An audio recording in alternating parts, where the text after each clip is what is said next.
vocês estão? Hoje estamos aqui com mais um episódio do podcast Saúde Mais e estamos com uma convidada muito especial, a terapeuta ocupacional Lorena, e hoje nós temos uma temática muito interessante, muito importante para vocês famílias e para também outros profissionais que estão na área, tá bom? Hoje nós vamos falar um pouquinho sobre desfraude e seletividade alimentar, mas antes vou deixar a Lorena se apresentar. Bem-vinda, Lorena! Olá! Obrigada pelo convite, Jerusa. Eu sou Lorena, sou terapeuta ocupacional, eu sou formada pela Universidade Federal do Espírito Santo, tenho pós-graduação em terapia ocupacional, pediátrica e neurológica, também tenho pós-graduação em análise do comportamento aplicado, ABA, e formação em seletividade alimentar e integração sensorial. Nossa, que currículo maravilhoso! Então temos aqui um especialista para nos ajudar a entender um pouquinho mais sobre essa temática, né? Que é o desfraude, que é a seletividade alimentar, que é muito falado aí pelas famílias, muito almejado como que se faz, né? Como diferenciar uma coisa da outra, como é esse processo. Então a gente vai começar falando sobre o desfraude, né, Lorena? Sim. Qual seria, assim, uma faixa etária adequada para crianças, para a gente identificar que é hora de desfraudar uma criança, seja criança atípica ou não atípica, tem alguma diferença de faixa etária? Como que funciona? Então, pensando numa criança típica, a gente considera, Jerusa, que uma criança entre 2 a 3 anos, ela começa a apresentar os sinais de prontidão para o desfraude. Para o desfraude do xixi diurno. Mais na frente a gente vai conversar sobre essa diferença aí. Entre 4 e 5 anos, ainda é possível que a criança apresente alguns escapes de xixi durante a noite, mas a gente entende que com 6 anos a criança tem que estar com o controle de esfíncteres já adquirido. Então essa seria a faixa etária, né? Isso. Porém, isso a gente está falando de crianças típicas. Quando a gente fala de crianças com transtorno do neurodesenvolvimento, a gente tem que pensar para além de idade cronológica, a gente tem que fazer uma avaliação do desenvolvimento da criança mesmo, porque os transtornos do neurodesenvolvimento são muito diversos, então a gente vai ter que avaliar caso a caso e a gente não consegue estabelecer essa idade cronológica. Sim, então vai de cada indivíduo com essa avaliação que você disse. Tem algum teste específico ou é mais uma avaliação de observação, de conversa com a família? A gente tem alguns testes que a gente consegue nos dizer. Primeiro a gente vai fazer essa avaliação com a família, o que a família observa de prontidão. Existem alguns questionários, mas também existem avaliações padronizadas que a gente usa, que nos dão indícios. Não tem uma avaliação que fala agora é hora, sim, mas que com a nossa análise clínica dos resultados, tanto dos questionários aplicados com a família quanto dessas avaliações padronizadas, a gente consegue ali ter uma orientação um pouco melhor de quando iniciar esse processo. Bacana. Essa informação que tinha, né, esse tipo de teste, esse tipo de abordagem eu realmente não tinha. Interessante saber. Qual faixa etária, mais assim, qual faixa etária, não, desculpa, como descobrir se a criança está pronta para desfraudar? Mesmo assim, tendo essa faixa etária, você observou, né, de 2 a 3 anos, mas como que eu vou descobrir? Como eu sei que a criança, hoje assim, a mãe fala, eu acho que meu filho vai desfraudar. Como que a mãe sabe? Como que a família sabe? A escola, de repente? Como que funciona? Sim, uma criança para estar pronta para o desfraude, ela tem que ter...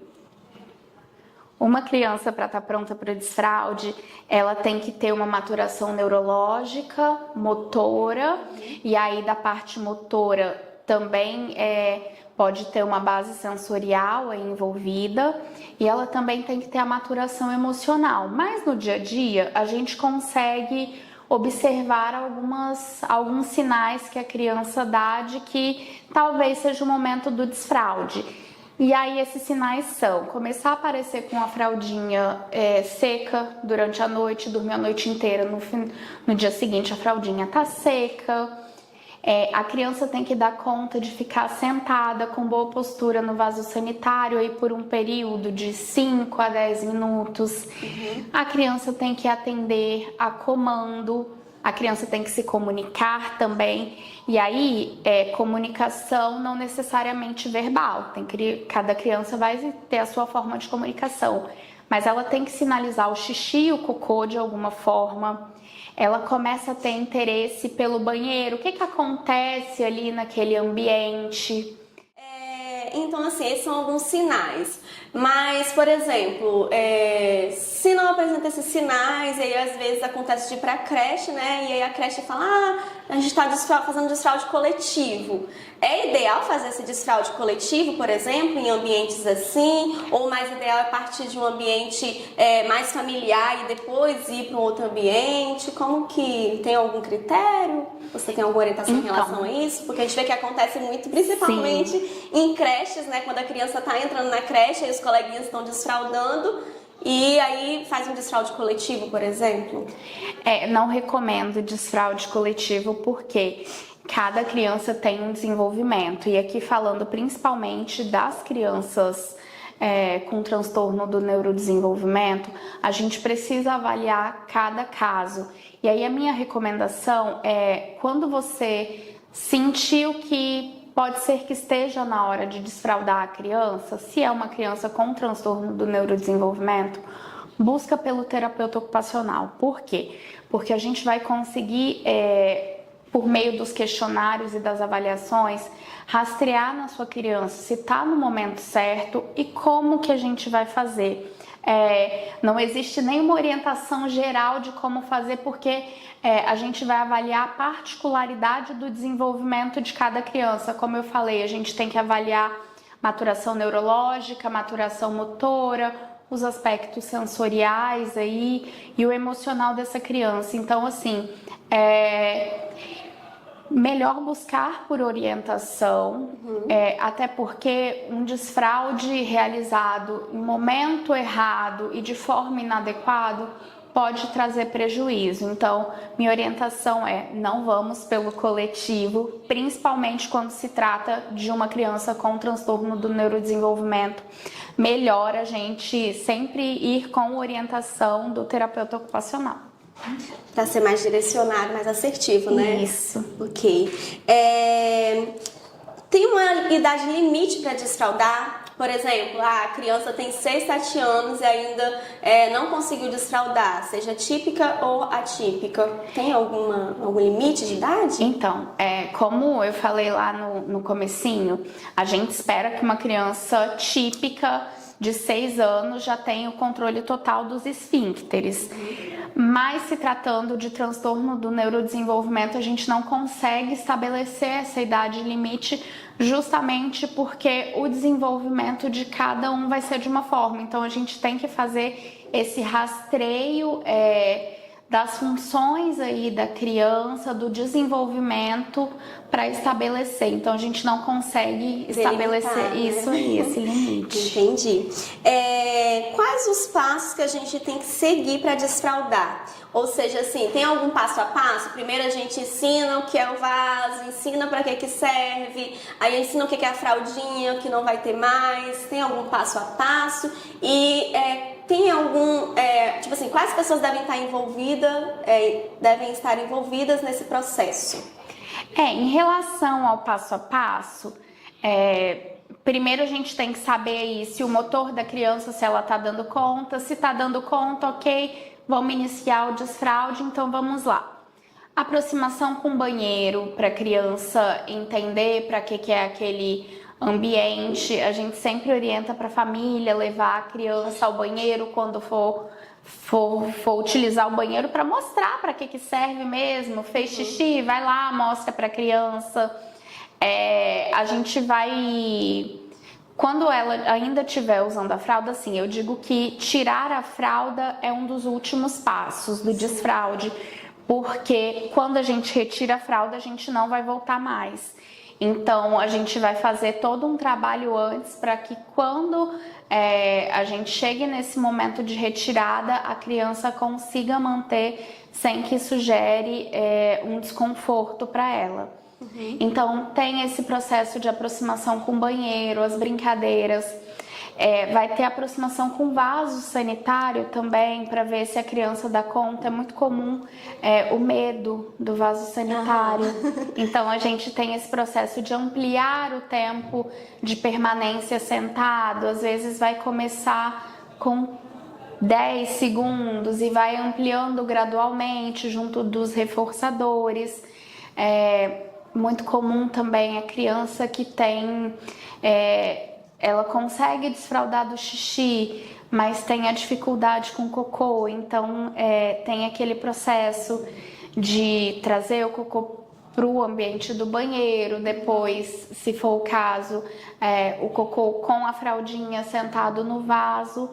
E aí vai seguindo, assim. Aos poucos, né? De maneira isso bem aí. lúdica. Por último, quando a gente vê que com a fraldinha, eu geralmente indico utilizar aquela fralda tipo calça, que é com elástico. Descer, isso, né? Aí. Porque aí a gente consegue levar ao banheiro... e manter a fralda, como se fosse uma cuequinha mesmo, mas que se tiver escape também tá tudo bem, porque a criança tá protegida. Sim. E aí quando a gente vê que já tá fazendo, tá começando a pedir, a gente tira no ambiente de casa. E aí você perguntou quem são os envolvidos no desfraude. É importante que a gente envolva todo mundo que está no cuidado com a criança, família, cuidadores, escola, o ambiente clínico também, porque aí todo mundo vai ter que oferecer, vai ter que criar um cronograma de levar essa criança ao banheiro de tempos em tempos, para que não haja escape. Entendi. A gente vê, né, que... Por exemplo, foi o que você falou no início, às vezes faz o desfraude diurno, né, e a criança tem alguns escapes. Tem uma regra, primeiro diurno, depois noturno? Qual é a diferença, o porquê se tem, né, essa regra? Tem.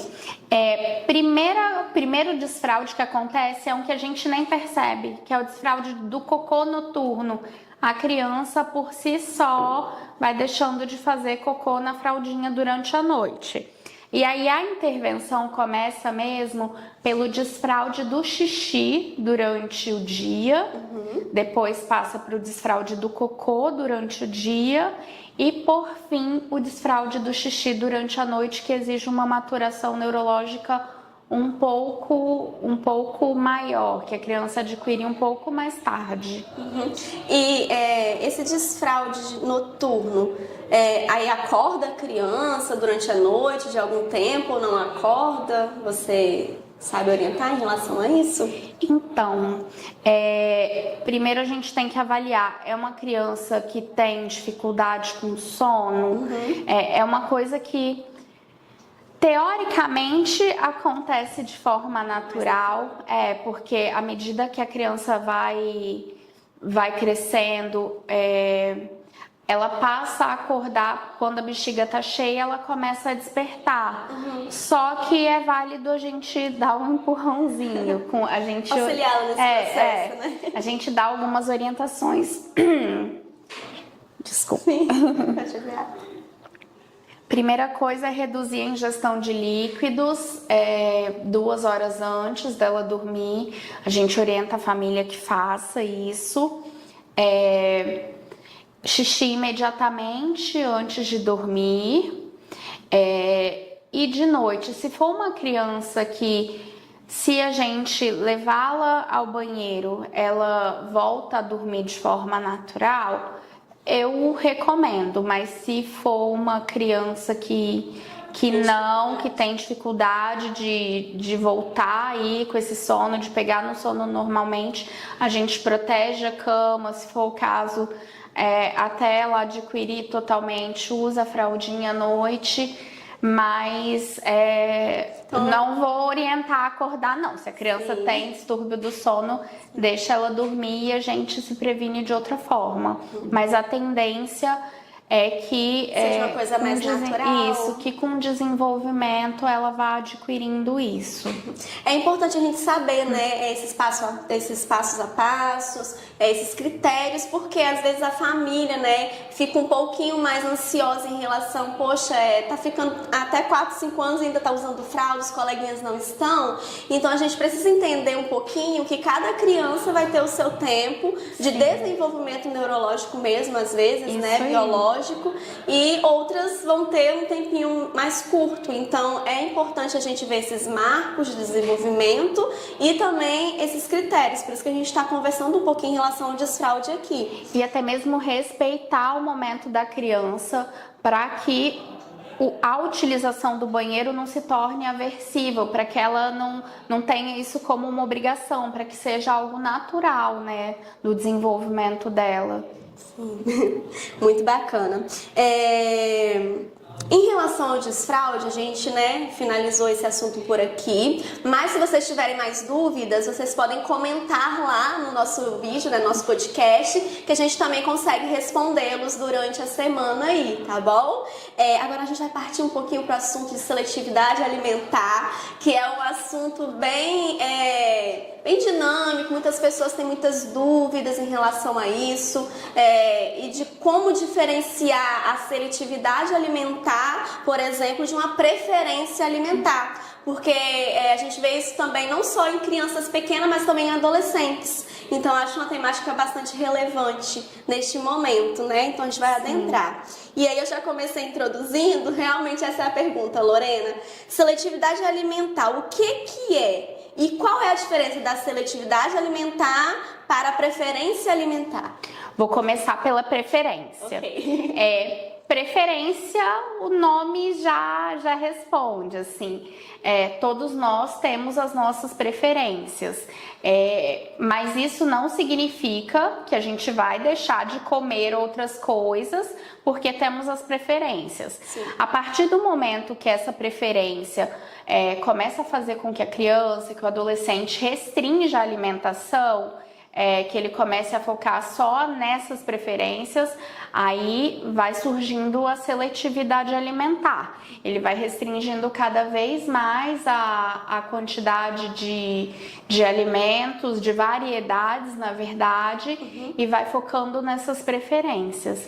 Existe até um terceiro termo, Jerusa, chamado dificuldade alimentar, que alguns autores trazem, que é quando a criança reduz tanto a variedade de alimentos que ela começa, ela tem dificuldade, é muito reduzido a quantidade de alimentos, ela começa a ter dificuldade, ela não consegue participar de uma refeição com outras pessoas, porque isso se torna muito aversivo. Ela começa a restringir grupos inteiros alimentares, por exemplo, não aceita proteínas, não aceita vegetais. Então, tem esse terceiro aí, além da preferência, da seletividade, alguns autores trazem a dificuldade alimentar também. Mas a dificuldade alimentar seria uma terceira situação ou seria parecido com a preferência? Seria uma terceira situação que se assemelha mais à seletividade, mas uma seletividade um pouco mais grave, eu diria assim. Porque a preferência, ela até então não é uma patologia, não é um problema. A gente tem as nossas preferências, mas a partir do momento que ela não está influenciando diretamente na nossa alimentação, tá tudo bem. Entendi. Bacana, gente. Olha, eu não sabia. Quais os sinais que a gente percebe em uma criança, um adolescente ou até mesmo um adulto para saber, para falar assim, olha, essa pessoa tem seletividade alimentar, né? É uma patologia ou tem dificuldade alimentar que você trouxe aí? Isso aí, é aquilo que eu falei, quando ela começa a restringir muito a alimentação e a comer somente alguns alimentos que são esses alimentos de preferência. Então, se você viu que a criança comia tudo, mas foi reduzindo até ficar algumas coisas que são os alimentos de preferência, aí a gente começa, principalmente nas crianças com transtorno do neurodesenvolvimento, que é muito comum, né? Hoje eu peguei um dado, não vou me recordar a fonte, mas que 85% das crianças com transtorno do neurodesenvolvimento tem seletividade alimentar. Então, assim, para terapia ocupacional é uma das demandas mais frequentes hoje. Sim. Você disse que, por exemplo, né, ela vai reduzindo a preferência ali, né? Não é a preferência, o contato com aquele alimento, né? A aceitação. Então, pode acontecer de uma criança não ter seletividade e se tornar seletiva? Pode acontecer sim. E por que acontece assim? De repente é sensorial?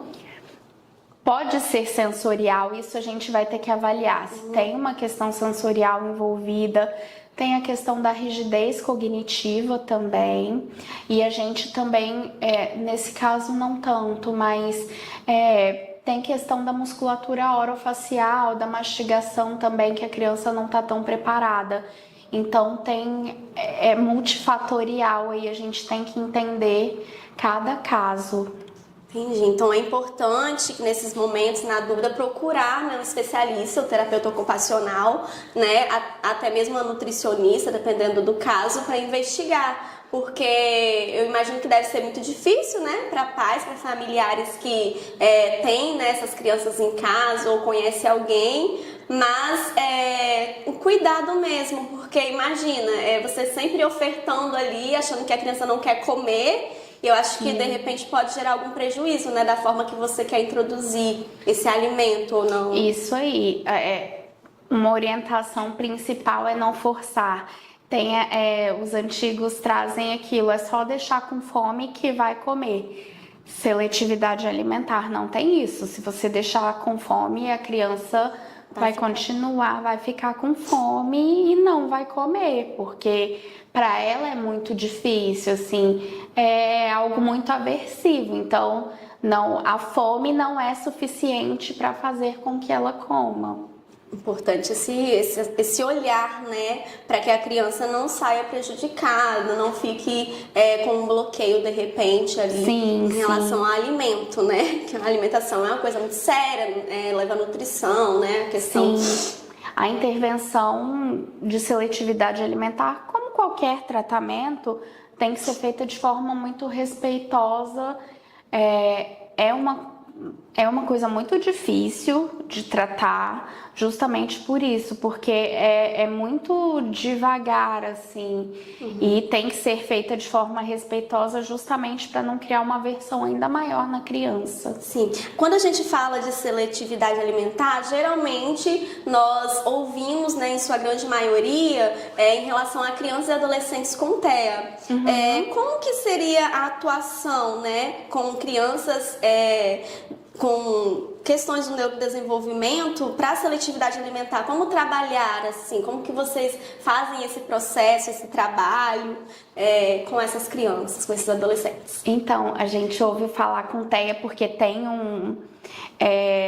uma porcentagem muito grande, mas também pode acontecer com crianças e adolescentes típicos, tá, Jerusa? É comum. O tratamento é feito de forma multidisciplinar. Hoje em dia tem se falado muito do terapeuta ocupacional nessa intervenção da seletividade alimentar, mas a gente não consegue atuar sozinha não, tá, Jerusa? A gente vai precisar de uma equipe completa, formada por pessoas que tenham conhecimento acerca da seletividade alimentar. O terapeuta ocupacional, o nutricionista, como você citou, o fonoaudiólogo, psicólogo e o médico também. E aí o médico a critério da família, o pediatra ou o nutrólogo, porque também tem questões fisiológicas envolvidas. Então, a intervenção é feita de forma multidisciplinar. Ah, entendi. Então, assim, não tem como trabalhar individualmente por conta dessas questões que você trouxe aí. Então, é um trabalho bem prolongado, né? Isso. E, por exemplo, se você vocês trabalham também com crianças que têm preferência alimentar e não seletividade, é mais fácil? Como que vocês fazem esse trabalho, essa atuação? A preferência não requer intervenção, porque como a preferência por si só não vai trazer nenhum prejuízo, a gente não intervém. Porém, uma coisa que a gente tem que ficar atento é se a criança que tem muitas preferências e aí começa a deixar de comer outros alimentos.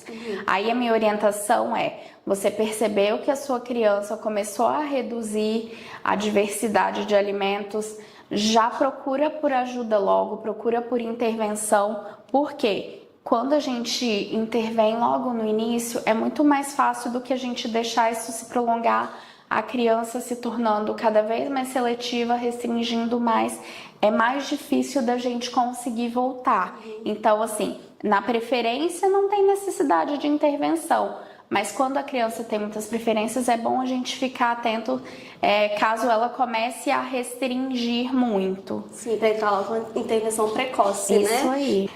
Qual é o papel, Lorena, da família dentro do processo de intervenção quando você identificou que a criança ou adolescente está com seletividade alimentar, né?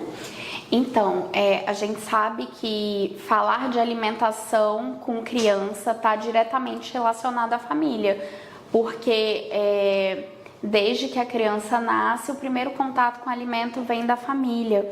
Então, é importante para a gente que a família apresente alimento de qualidade para as crianças e que tenha hábitos alimentares saudáveis, principalmente quando está na presença da criança, para ela ter esse exemplo, porque a gente sabe que a alimentação também é um comportamento aprendido. Mas além disso, Jerusa, eu queria trazer que, como eu falei, o tratamento da seletividade alimentar, ele é difícil, ele é demorado. Então, queria pedir que as famílias que passam por isso persistam, sigam as orientações do terapeuta, porque assim, pode ser que você precise ofertar um alimento para uma criança 20, 30 vezes até que ela aceite. Isso é desgastante para a família, mas vale a pena, e tenha no seu terapeuta um apoio, porque a gente tá junto nesse processo e é isso, a gente vai conseguir chegar lá. Tem que persistir, porque não é fácil mesmo, é demorado, mas dá resultado. Mas é possível, né? Desde que sigam as orientações e de que tem uma equipe toda de apoio, né? Para que esse problema seja solucionado e beneficie a criança. Isso aí. Bom, por hoje é só, né? Nosso podcast foi este. Nossos temas abordados foram selecionados pensando diretamente assim nas dificuldades que a gente tem visto e ouvido, né, de algumas famílias. Elas solicitam, mas que vocês também compartilhem, né, esse vídeo com outras famílias, com amigos, e comentem também assuntos que vocês gostariam de ouvir, porque aí fica muito mais fácil, muito mais dinâmico quando vocês comentam, e a gente vai ter uma noção melhor do que trazer para vocês, do que ofertar de interessante, tá? Um abraço, Lorena, muito obrigada por sua presença, por sua colaboração, foi muito enriquecedor ter você aqui e com suas experiências e seus compartilhamentos em relação a esse assunto, esses dois assuntos, né, que são primordiais, desde os pequenininhos até os adolescentes. A gente consegue visualizar muitas dificuldades em relação a, principalmente, a seletividade alimentar nos maiores, né, e nos pequenininhos também. Eu que agradeço esse convite, Jerusa, falar desses dois assuntos, como eu falei, eu acho que hoje em consultório são os assuntos, são as que mais chegam pra gente, as maiores dúvidas.